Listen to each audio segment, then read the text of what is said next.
नमस्कार दोस्तों, स्वागत है आपका आपके अपने चैनल स्टार्स एंड स्पेसेस पर, जहां सितारों की चाल और ग्रहों का जाल डिकोड होता है। आज हम बात करेंगे एक ऐसे ग्रह की जो नज़र नहीं आता लेकिन असर ज़बरदस्त करता है, राहु।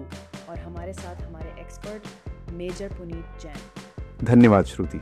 राहु सिर्फ एक ग्रह नहीं, ये एक कार्मिक शैडो है।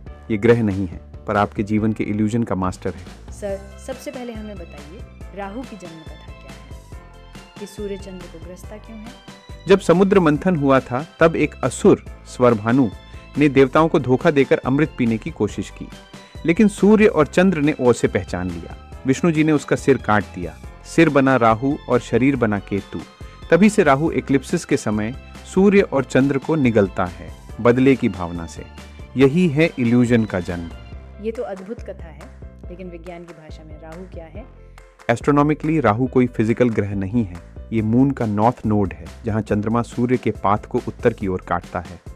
एस्ट्रोलॉजिकली ये छाया है, डिजायर, इल्यूजन और एम्बिशन का प्रतीक।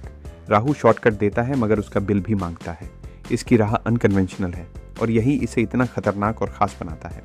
अब ऑडियंस को सबसे ज्यादा इंतजार है राहु के 12 घरों में प्रभाव का। शुरू करें लग्न से। बिल्कुल श्रुति जी, चलिए घर दर घर इस रहस्य को खोलते हैं।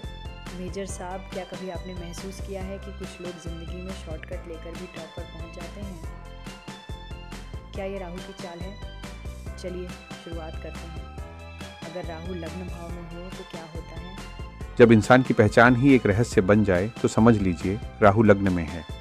व्यक्ति की पर्सनालिटी एक्सेंट्रिक या मैग्नेटिक होती है। लोग याद रखते हैं, चाहे पसंद करें या नापसंद। अपीयरेंस में सडन बदलाव आते हैं, कभी वजन, कभी हेयर स्टाइल, कभी एटीट्यूड। इन्हें अपनी आइडेंटिटी को अलग दिखाने की गहरी इच्छा होती है। एंग्जाइटी और रेस्टलेसनेस बहुत ज़्यादा होती है। मन चैन से नहीं बैठता। अक्सर आइडेंटिटी क्राइसिस होता है। मैं कौन हूँ का सवाल परेशान करता है। ये लोग फॉरेन कल्चर या अनकन्वेंशनल फिलॉसफी से अट्रैक्ट होते हैं।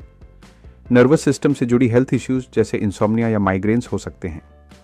लाइफ में बार बार नया शुरू करने की प्रवृत्ति, नए लुक, नया काम, नई पहचान। अनकन्वेंशनल सक्सेस मिलने की संभावना जो मेन स्ट्रीम से अलग हो। अगर राहु शुभ हो तो कैरिस्मेटिक लीडर बनाता है जो मैसेज को हिप्नोटाइज करता है। वाह, क्या बात है मेजर साहब। अब बताइए, अगर राहु धन भाव में हो तो पैसा टिकता क्यों नहीं? जब जुबान पर मिठास के पीछे चालाकी हो और पैसे की तलाश बेतुकी लगे तो समझिए राहु धन भाव में है। व्यक्ति के पास अचानक फाइनेंशियल गेन्स की संभावना होती है। धन कमाने के अनकन्वेंशनल या रिस्की तरीके अपनाता है, जैसे स्पेकुलेटिव बिजनेस या क्रिप्टो। भाषा में ट्रिकरी हो सकती है। बातों से लोगों को मैनिपुलेट करता है। परिवार में फाइनेंशियल इंस्टेबिलिटी रहती है, कभी बहुत पैसा, कभी बहुत कमी। बोलचाल का तरीका नया, आकर्षक पर रहस्यपूर्ण होता है। लग्जरी आइटम्स और ब्रांड ऑब्सेशन बहुत रहता है। वॉइस या स्पीच से इन्फ्लुएंस करने की कला होती है, परफेक्ट फॉर पॉलिटिक्स, सेल्स या मीडिया। कभी कभी फैमिली वैल्यूज से डिस्कनेक्ट होता है। खाने पीने में भी तामसिकता बढ़ सकती है। अगर राहु बलवान हो तो व्यक्ति फाइनेंशियली एम्बिशियस और कैरिस्मेटिक स्पीकर बनता है। तो मतलब राहु धन से ज़्यादा उसकी माया का जादू है। चलिए अब बताइए, तीसरे भाव में ये कैसा असर करता है? जब इंसान के बोलों में जादू हो लेकिन दिल में रहस्य छिपा हो, राहु तीसरे भाव में होता है। बोल्ड और डेयरिंग पर्सनालिटी बनाता है, कुछ भी कर गुजरने का जज्बा। कम्युनिकेशन स्किल्स शार्प पर मैनिपुलेटरी हो सकती हैं। राइटिंग, मीडिया या इन्फ्लुएंसिंग में सक्सेस देता है। भाई बहनों से डिस्टेंस या मिसअंडरस्टैंडिंग्स रह सकते हैं। एडवेंचर, थ्रिल और ट्रैवल का जुनून होता है। पर्सन अनयूजुअल नॉलेज या टैबू टॉपिक्स में डीपली इंटरेस्टेड होता है। नेटवर्किंग में फास्ट ग्रोथ देता है, स्पेशली ऑनलाइन वर्ल्ड में। कभी कभी रिस्क टेकिंग टेंडेंसी बहुत बढ़ जाती है, जैसे रैश ड्राइविंग। लोगों को कन्विंस करना आसान होता है, चाहे सच हो या भ्रम। अगर राहु सही हो तो इन्फ्लुएंसर, मार्केटर या पब्लिक स्पीकर बनाता है। मेजर साहब, घर तो इंसान की शांति का स्थान होता है, लेकिन अगर वही घर उलझनों से भर जाए तो क्या राहु का असर हो सकता है? जब घर के अंदर भी अजनबीपन लगे और माँ की ममता में उलझन हो तो समझिए राहु चौथे भाव में है। इमोशनल कन्फ्यूजन बना रहता है, खासकर घर के मामलों में। माँ की सेहत या मानसिक स्थिति पर प्रभाव पड़ सकता है। व्यक्ति फॉरेन या अलग लाइफस्टाइल वाले घर की ओर आकर्षित होता है। घर बार बार बदलने की प्रवृत्ति रहती है। इंस्टेबिलिटी। घर में लग्जरी की लालसा रहती है लेकिन पीस मिसिंग होती है। बचपन का अनुभव अक्सर असामान्य या डिस्टर्ब्ड होता है। प्रॉपर्टी के मामलों में सडन गेन्स या लीगल कॉम्प्लिकेशंस हो सकते हैं। इमोशनल डिटैचमेंट डेवलप हो सकता है। घर में रहकर भी अकेलापन, मन घर से भागने की इच्छा करता है, जैसे एग्जाइल या रिट्रीट की क्रेविंग। अगर राहु शुभ हो तो पर्सन रियल एस्टेट या इंटीरियर फील्ड्स में अद्भुत सफलता पा सकता है। तो घर के अंदर भी राहु एक पजल बनाकर छोड़ देता है। चलिए अब चलते हैं अगले भाव की तरफ, 5th हाउस यानी संतान और क्रिएटिविटी। जब संतान एक रहस्य हो, प्रेम एक उलझन हो और कला एक जुनून, तो राहु 5वें भाव में होता है। संतान को लेकर एंजाइटी या कॉम्प्लिकेशंस रह सकती हैं। लव लाइफ में ऑब्सेशन, सीक्रेसी या सडन ब्रेकअप्स हो सकते हैं। व्यक्ति स्पेकुलेशन या गैम्बलिंग की तरफ आकर्षित होता है। क्रिएटिव पोटेंशियल हाई होता है लेकिन स्टेबल फोकस नहीं होता। कभी कभी पर्सन इलिसिट या टैबू लव अफेयर्स में पड़ सकता है। ऑकल्ट, मंत्रास या मिस्टिसिज्म में रुचि बढ़ती है। स्टॉक मार्केट, लॉटरी जैसी रिस्की जगहों में निवेश की प्रवृत्ति। ईगो ड्रिवन या सेल्फ सेंट्रिक आइडियाज़ को क्रिएटिविटी समझ बैठता है। बच्चा अगर हो तो अलग व्यवहार या साइकिक गुणों वाला हो सकता है। सही दिशा में जाए तो पर्सन इनोवेटिव आर्टिस्ट या मिस्टीरियस स्टोरी टेलर बन सकता है। क्रिएटिविटी, लव और चाइल्डहुड तीनों ही राहु के जाल में फंस सकते हैं। अब बात करते हैं 6th हाउस की, दुश्मन और स्वास्थ्य का घर। जब बीमारी छुपकर आती है और दुश्मन चेहरे बदलकर, राहु 6ठे भाव में होता है। व्यक्ति को गुप्त शत्रु या कंपेटिटर्स से बार बार चैलेंज मिलता है। लीगल बैटल्स, डेट्स या कोर्ट केसेस हो सकते हैं, पर जीत भी संभव। हेल्थ में टॉक्सिन्स, एडिक्शंस या एलर्जीज होने की संभावना रहती है। व्यक्ति अनकन्वेंशनल हीलिंग टेक्निक्स जैसे एक्यूपंक्चर या ऑकल्ट उपचार में इंटरेस्टेड होता है। हिडन एनिमीज लाइफ में बैकस्टैब या बिट्रेयल कर सकते हैं। सडन इलनेस और सडन रिकवरी एक रहस्यमयी पैटर्न। नौकरी में कंपटीशन बहुत टफ होता है।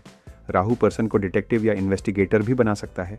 अगर कमज़ोर हो तो हेल्थ क्रॉनिक और इल्यूसिव हो सकती है, पर अगर स्ट्रांग हो एनिमीज को मात देने की गहरी काबिलियत देता है। मेजर साहब, विवाह तो जिंदगी की सबसे सीक्रेट संस्था मानी जाती है, लेकिन अगर उसमें भी रहस्य और धोखा हो तो राहु क्या कर रहा होता है? जब शादी एक अनुबंध से ज़्यादा एक रहस्य बन जाए और साथी का पास्ट अंधेरे में हो, राहु 7वें भाव में होता है। अनकन्वेंशनल या विदेशी लाइफ पार्टनर मिलने की संभावना। वैवाहिक जीवन में इंस्टेबिलिटी या सीक्रेसी रह सकती है। सडन मैरिज या सडन सेपरेशन का योग बनता है। पार्टनर में कुछ टैबू इंटरेस्ट्स या एडिक्शन हो सकते हैं। बिजनेस पार्टनरशिप्स में धोखे या सडन चेंजेस। व्यक्ति को अट्रैक्शन जल्दी और इंटेंसली होता है, बट क्लैरिटी मिसिंग। मैरिज में इमोशनल डिस्टेंस या लैक ऑफ ट्रस्ट हो सकता है। राहु यहाँ फिजिकल केमिस्ट्री बढ़ाता है, पर इमोशनल बॉन्डिंग कम होती है। अगर स्पिरिचुअल मैच्योरिटी हो तो यह योग क्रॉस कल्चरल डीप बॉन्ड बना सकता है। गलत राहु होने पर एक्स्ट्रा मैरिटल अफेयर्स या पब्लिक स्कैंडल भी संभव है। तो राहु रिश्तों में भी परछाइयाँ डाल सकता है। अब बात करते हैं 8वें भाव की, मृत्यु, रहस्य और ट्रांसफॉर्मेशन का घर। जब जिंदगी अचानक करवट ले और अंधेरे में ही रोशनी मिले तो राहु 8वें भाव में होता है। व्यक्ति की ऑकल्ट ज्ञान में गहरी रुचि होती है। अचानक एक्सीडेंट्स या मेजर लाइफ ट्रांसफॉर्मेशन होते हैं। सीक्रेट इनहेरिटेंस या फॉरेन वेल्थ का योग बनता है। हेल्थ में सेक्सुअल या रिप्रोडक्टिव ऑर्गन से जुड़ी समस्याएं हो सकती हैं। पर्सन लाइफ डेथ मिस्ट्रीज में डीपली इंटरेस्टेड होता है। कभी कभी इमोशनल ऑब्सेशन किसी एक बात या व्यक्ति से हो सकता है। साइकिक एबिलिटीज या इंट्यूटिव पावर्स बढ़ सकती हैं। पर्सन पैरानॉर्मल या इन्वेस्टिगेटिव करियर में एक्सेल कर सकता है। टैबू सब्जेक्ट्स जैसे डेथ, रीबर्थ या डार्क साइकोलॉजी में आकर्षण। अगर राहु बैलेंस में हो तो पर्सन मिस्टिक, हीलर या रिसर्चर बन सकता है। अब चलते हैं 9वें भाव की ओर, भाग्य, धर्म और हायर विजडम। जब धर्म रिबेलियन में बदल जाए और भाग्य विदेशी धरती से जागे तो राहु 9वें भाव में होता है। पर्सन ट्रेडिशनल धर्म से हटकर सोचता है। अनकन्वेंशनल या फॉरेन बिलीफ सिस्टम्स की ओर झुकाव होता है।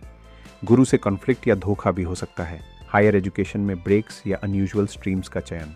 माइग्रेशन या फॉरेन ट्रैवल से अचानक भाग्योदय हो सकता है। पर्सन को इनर स्पिरिचुअल क्वेस्ट जल्दी शुरू हो सकती है। कभी कभी सूडो गुरुज या फेक फिलॉसफीज का शिकार बनता है। अगर राहु गाइडेड हो तो व्यक्ति ग्लोबल थिंकर या रिफॉर्मर बन सकता है। धर्म और डिजायर के बीच टग ऑफ वॉर चलता है। पास्ट लाइफ कर्मस के प्रभाव से डीप फिलोसॉफिकल ट्रांसफॉर्मेशन आती है। क्या बात है। अब 10वें भाव की बारी है, करियर और सम्मान का घर, जो सबको चाहिए होता है। जब सफलता का रास्ता सीधा न होकर रहस्यमय हो जाए तो राहु 10वें भाव में होता है। व्यक्ति अनकन्वेंशनल या विदेशी करियर में एक्सेल करता है। फेम की शक्ति भी देता है और डर भी काले बादलों के साथ चमकता है। करियर में सडन राइज और फॉल का योग। गवर्नमेंट या बॉस से टेंशन या पॉलिटिक्स हो सकती है। पब्लिक इमेज में कैरिज्मा भी और कंट्रोवर्सी भी। स्कैंडल या सीक्रेट अफेयर्स के चांसेस करियर में ट्रबल ला सकते हैं। टेक, मीडिया या ओकल्ट फील्ड्स में शानदार सफलता। एम्बिशन हाई होता है पर कभी एथिक्स कॉम्प्रोमाइज हो सकते हैं। पेरेंटल इन्फ्लुएंस स्ट्रांग होती है, खासकर पिता से कार्मिक लिंक। स्ट्रांग राहु हो तो व्यक्ति सेलिब्रिटी, पॉलिटिशियन या रिफॉर्मर बन सकता है। अब 11th हाउस की तरफ चलते हैं, लाभ और मित्रों का घर। जब फायदा अजीब तरीके से मिले और दोस्त आपके लाइक माइंडेड न हो तो राहु 11वें भाव में होता है। व्यक्ति को अचानक फाइनेंशियल गेन्स होते हैं। इनकम के अनकन्वेंशनल या फॉरेन सोर्सेज होते हैं। फ्रेंड्स एक्सेंट्रिक या डिफरेंट बैकग्राउंड वाले होते हैं। सोशल सर्कल्स और कल्ट या मिस्टिक टॉपिक्स में शामिल हो सकते हैं। नेटवर्किंग फास्ट और इम्पैक्टफुल होती है। व्यक्ति को रिकग्निशन की स्ट्रॉन्ग क्रेविंग होती है। कभी कभी दोस्तों से चीटिंग या ट्रस्ट इश्यूज हो सकते हैं। सोशल रिफॉर्म या रिबेलियन ग्रुप्स में इन्वॉल्वमेंट। बड़े सपनों की लालसा, पर रास्ता कभी सीधा नहीं। राहु स्ट्रांग हो तो व्यक्ति इन्फ्लुएंसर, इनोवेटर या डिजिटल स्टार बन सकता है। आखिर में बारी आती है 12वें घर की, लॉसेस और मोक्षा का घर। जब इंसान दुनिया से कटकर भीतर की दुनिया से जुड़ने लगे, राहु 12वें भाव में होता है। व्यक्ति में स्पिरिचुअल डिटैचमेंट और मिस्टिकल एक्सपीरियंसेस होते हैं। सीक्रेट या हिडन एनिमीज से नुकसान संभव। फॉरेन लैंड्स या एग्जाइल की संभावना होती है। एक्सपेंसेस अचानक और बिना कारण बढ़ सकते हैं। स्लीप इश्यूज, आइसोलेशन या कन्फाइनमेंट टेंडेंसीज बढ़ती हैं। ऑकल्ट और मेडिटेशन में गहरी रुचि होती है। हिडन एडिक्शंस या सेक्सुअल सीक्रेट्स लाइफ को अफेक्ट कर सकते हैं। हॉस्पिटल्स, जेल्स से कार्मिक कनेक्शन हो सकता है। पर्सन पास्ट लाइफ पैटर्न से मुक्ति चाहता है पर राह कठिन होती है। अगर राहु शुभ हो तो यह मोक्षा, स्पिरिचुअल अवेकनिंग और इनर पावर देता है। सर, ये आज की चर्चा एक जर्नी सी थी, इल्यूजन से लिबरेशन तक। दोस्तों, अगर आपको ये वीडियो पसंद आया हो तो चैनल स्टार्स एंड स्पेसेस को लाइक, सब्सक्राइब और शेयर ज़रूर करें। कमेंट में बताएं आपका फेवरेट ग्रह कौन सा है और किस विषय पर आप अगली वीडियो देखना चाहेंगे। मिलते हैं अगली कॉस्मिक यात्रा में। तब तक के लिए नमस्कार।